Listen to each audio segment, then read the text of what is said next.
Hi అండి, అందరికీ నమస్కారం. నేను మీ Suguna. Welcome to Sugus greeneries. అందరూ బాగున్నారా అండి? మేము బాగున్నాము. పొంగడాలు ఎంతమందికి ఇష్టమండి? ఇవి చలివిడితో వేసిన పొంగడాలండి. చలివిడితో వేసిన పొంగడాలు మామూలు పొంగడాల కన్నా కూడా టేస్ట్ అయితే చాలా బాగుంటాయి. మాకు చాలా ఇష్టమండి. ఈ ఫంక్షన్స్ అప్పుడు సారి పంచి పెడతారు కదండి, అలాంటి టైంలో కలెక్ట్ అయిన చలివిడండి ఇదంతా కూడా.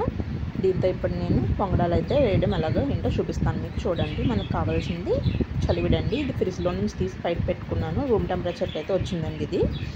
దీన్ని ఇప్పుడు మనం కాచి చల్లార్చిన నీళ్ళతో మనం పొంగడాలు వేసుకోవడానికి కరెక్ట్గా బ్యాటర్ అయితే ప్రిపేర్ చేసుకున్నాము. ఓకేనా అండి? ఇందులోకి ఇప్పుడు మనం కాచి చల్లార్చిన నీళ్ళు కొంచెం కొంచెంగా యాడ్ చేసుకుంటూ పిండి అయితే కలుపుకుందాము. గరిటెతోని, బీటర్తోని, విస్కర్తోని ఇలాంటి వాటితో అయితే బాగా అవ్వదండి. చెయ్యి పెట్టి కలుపుకుంటేనే మనకి బాగా వస్తుంది. ఇది ఉండలు అవి లేకుండా బాగా కలుస్తుంది. ఎందుకంటే ఇందులో కొబ్బరి ముక్కలు అవి ఉంటాయి కదండి, అందుకని. ఓకేనండి? అంతా ఒకేసారి మాత్రం వేయద్దు. వాటర్ కొంచెం కొంచెం వేసుకుంటూ పిండిని బాగా మిక్స్ చేసుకోండి. ఓకేనండి? నేను ఇది ఆల్రెడీ కాచి చల్లార్చి పెట్టుకున్నానండి. ఇప్పుడు వాటర్ ఇందులోకి యాడ్ చేస్తున్నాను. కొంచెం వాటర్ యాడ్ చేసి పిండిని అయితే బాగా ఉండలు లేకుండా మొత్తం అంతా బాగా మిక్స్ చేసుకుందాం. చలివిడిలో కొబ్బరి ముక్కలు ఎంతమందికి ఇష్టమండి? నేనైతే అందులో ఉన్నవన్నీ ఏరుకొని తినేస్తానండి, అంత ఇష్టం నాకు. కొంతమంది గసగసాలు కూడా వేసుకుంటారు కదా, అవి కూడా చాలా బాగుంటుందండి. ఇక్కడ అలాగా ఒకేసారి వేయకుండా కొంచెం కొంచెంగా మనం వేసుకుంటూ కలుపుకోవాలి. ఓకేనండి? మనకి దీనికి కావాల్సినవి ఇంకా సాల్ట్, అలాగే బేకింగ్ సోడా, కొంచెం మైదా కావాలండి. ఇది మొత్తం అంతా బాగా మిక్స్ అయిన తర్వాత అప్పుడు మనము ఒకటి ఒకటి యాడ్ చేసుకుంటాం. ఓకేనా? ఒకసారి ట్రై చేయండి. మొత్తం అంతా వేడిగా తింటే ఇంకా బాగుంటాయండి. ఇందులోకి మనం కొంచెం ఆ టేస్ట్ బాగుంటుంది. చల్లారిన తర్వాత కూడా బాగుంటుంది. క్రిస్పీగా పైన, లోపలేమో మెత్తగా బాగుంటుందండి.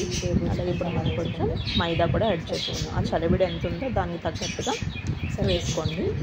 ఎక్కువ అవసరం ఉండదండి, కొంచెం వేసుకుంటే సరిపోతుంది.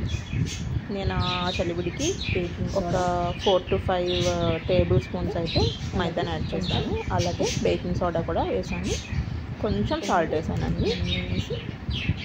అంతేనండి. ఇదంతా కూడా మొత్తం ఏమి ఉండలు అవి ఏమి లేకుండా బాగా మిక్స్ చేసుకో. ఇవన్నీ కలిపిన తర్వాత మనకి ఇంకా కొంచెం వాటర్ పట్టడానికి ఉంటుంది కనుక చేత్తో కలుపుకుంటూ ఉంటే మనకి కొబ్బరి ముక్కలు అవి కూడా తగులుతుంటాయి కదండి, అందుకని చేత్తో కలుపుకోమని చెప్పాను నేను. పిండి ఏదో కొబ్బరి ముక్క ఏదో తెలియదు కదా, కలిసిపోయిందని అనుకుంటాం మనం గరిటెతో కానీ విస్కర్తో కానీ మిక్స్ చేస్తే. చేత్తో అనుకోండి మనకి అది పిండో లేదంటే కొబ్బరి ముక్కలో ఏంటనేది తెలుస్తుంది కదా. ఒకేసారి మొత్తం చేత్తో బాగా మిక్స్ చేసుకోండి. మనకి ఈ కన్సిస్టెన్సీ వచ్చి మనం కేక్ బ్యాటర్ ప్రిపేర్ చేసినప్పుడు వస్తుంది కదండి, రిబ్బన్ లా వస్తుందని చెప్తారు కదా, అలా రిబ్బన్ లాగా రావాలి. ఆ టైం వరకు కూడా మనం దీన్ని కలుపుకోవాలి. బ్యాటర్ అయితే ప్రిపేర్ అయిందండి. చక్కగా నేను చూపిస్తాను ఇప్పుడు. చూడండి, అది కూడా చూసారా, చక్కగా వస్తుంది కదా, రిబ్బన్స్ లాగా అలా. ఓకేనండి? ఇప్పుడు దీన్ని మనం పొంగడాలు వేసుకుంటారండి. బేకింగ్ సోడా మాత్రం ఎక్కువ వేయకండి, కొంచెం యాడ్ చేసుకోండి. ఎక్కువైతే కనుక బాగా గుల్లగా వచ్చేసి ఆయిల్ బాగా పీల్చేస్తాయి. ఒకసారి గుర్తుపెట్టుకోండి పాయింట్. ఓకే, చక్కగా వస్తుంది కదా రిబ్బన్స్లా. మీకు ఏమన్నా కొంచెం పలచగా అయింది అని అనిపిస్తే పొంగడం వేసినప్పుడు తెలుస్తుందండి మనకి. అప్పుడు మనకి కొంచెం మైదా యాడ్ చేసుకుంటే సరిపోతుంది. ఓకేనండి? చక్కగా వస్తుంది కదా. అంతే అండి, పొంగడాలు వేసేసుకున్నాము ఇప్పుడు. ఓకేనండి? పక్కన పెట్టుకున్నాము. డీప్ ఫ్రై ఆయిల్ అయితే రెడీ చేసుకున్నామండి. ఆల్రెడీ బ్యాటర్ రెడీ చేసి పెట్టుకున్నాం కదండి పొంగడాలకి. అలాగే నేను స్టవ్ మీద ఇలా ఐరన్ మూకిళ్ళు ఆయిల్ అయితే వేసుకున్నానండి. డీప్ ఫ్రై ఐటమ్స్ మ్యాక్సిమం నేను ఐరన్ దాంట్లోనే చేస్తాను. స్టవ్ ఆన్ చేసుకుంటున్నానండి. స్టవ్ ఆన్ చేసుకొని మీడియం ఫ్లేమ్లో పెట్టుకోండి. ఓకే, ఆయిల్ అయితే వేడిగా అయిందండి. ఇప్పుడు మనం అందులో కొంచెం వేసి చూద్దాం ఒకసారి. మనకి కరెక్ట్గా బాయిల్ అయిందో వేడిగా అయిందో లేదో తెలుస్తుంది అన్నమాట. మీలో ఎంతమందికి ఇలా పిండి వంటలు చేసేటప్పుడు ఫస్ట్ వేసి కొంచెం ఇలాగా దేవుడికి పెడతారు కదండి, స్టవ్ మీద వేస్తారు, అలా అలవాటు ఉందండి మీకు? నాకు అలా మా అమ్మమ్మ దగ్గర అలవాటు అయిందండి. ఇలాంటి పిండి వంటలు అవి చేసినప్పుడు ఎప్పుడైనా సరే ఫస్ట్ కొంచెం అలా దేవుడికి అయితే పక్కన పెడతారు. ఆయిల్ అయితే బాగా మరిగింది.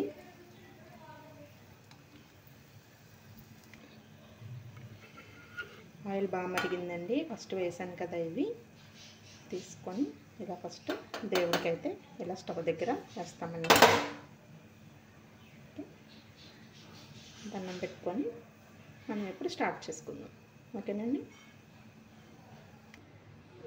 మనకి ఫ్లేమ్ మాత్రం లో టు మీడియం ఉండాలండి, మరి హైలో మాత్రం పెట్టద్దు, మాడిపోయి లోపల పిండి పిండిలా ఉండిపోతుంది. ఓకేనండి. ఇప్పుడు మనం పొంగడాలను అయితే వేసుకుందాం. ఆయిల్ బాగా వేడిగా అయిందండి. ఇప్పుడు మళ్ళీ పిండిని మనం ఒకసారి బాగా మిక్స్ చేసుకొని అందులో పొంగడాలు అయితే వేసుకుందాము. ఓకేనండి.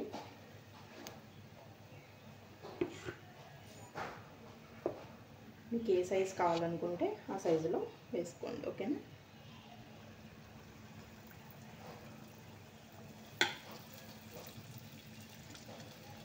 సరే, చక్కగా పైకి వచ్చేస్తుంది కదా మనకి. అలా పైకి వచ్చిన తర్వాత ఇంకొక పొంగడం అయితే వేసుకోండి, లేదంటే షేప్ బాగా రావు, ఒకదానికొకటి అంటుకుపోతాయి. ఈసారి అది కూడా పైకి వచ్చిన తర్వాత ఇంకొకటి అయితే వేయండి. వెంటనే గరిటె పెట్టి మాత్రం కలపదు, తిరగేయడానికి కూడా ట్రై చేయొచ్చు. ఓకేనా.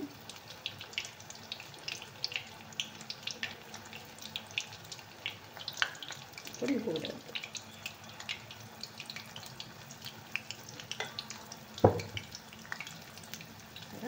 చక్కగా అలా అయితే పైకి తేలనివ్వాలి. ఓకేనా.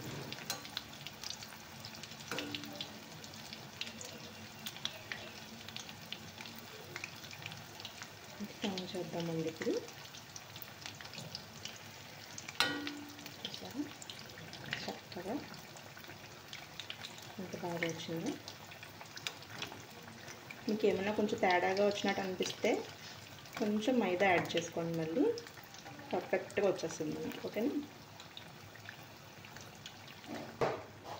ఇవి బాగా ఫ్రై అయిపోయినాయండి. చూసారా బబుల్స్ కూడా మనకి తగ్గినాయి కదా కొంచెం. ఇప్పుడు వీటిని తీసేసుకుందామండి.